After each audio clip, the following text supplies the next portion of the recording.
Մենք մտադիր ենք քննարկել հեռանկարային նախագծեր։ Իր թուրքմեն պաշտոնակցին այսօր առաջարկեց Հայաստանի էներգետիկ գերատեսչության ղեկավարը։ Խոսքը թուրքմենական էներգակիրները Իրանի տարածքով Հայաստան տեղափոխելու մասին է։ Իրանն ու Թուրքմենստանը վաղուց գործակցում են եւ ունեն անհրաժեշտ ենթակառուցվածքներ, գազամուղներ, էլեկտրահաղորդման գծեր։ Հայաստանը Իրանի հետ եւս համագործակցում է այդ ոլորտում եւ այժմ խնդիրը դիտարկում է տարածաշրջանային համագործակցության շրջանակում։ Հայաստան-Իրան Թուրքմենստան ձևաչափով։ Այժմ կառուցվում է Իրան-Հայաստան էլեկտրահաղորդման երրորդ գիծը, որի կառուցումից հետո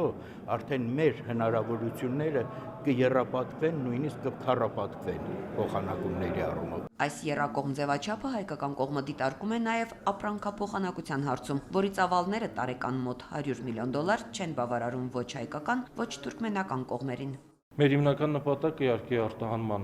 իրականացումն է Հայաստանից դեպի Թուրքմենստան։ Հիմնական խոչընդոտը համարվում է հաղորդակցության ուղիների բացակայությունը։ Գործարար եւ տնտեսական կապերը հեշտացնելու նպատակով այժմ քննարկվում է Երևան-Աշխաբադ ուղիղ չվերթ բացելու հարցը։ Մեր հյուսիս-հարավ ճանապարհի կառուցումը եւ Իրանի հետ մեր համագործակցության ընդլայնումը այդ ուղղությամբ նաեւ հայկական տրանսպորտի Իրանի տարածքով տարանցիկ բեռնափոխադրումներ իրականացնելու ուղղությամբ, որի ուղղությամբ շատ ինտենսիվ աշխատանքներ են կատարվում։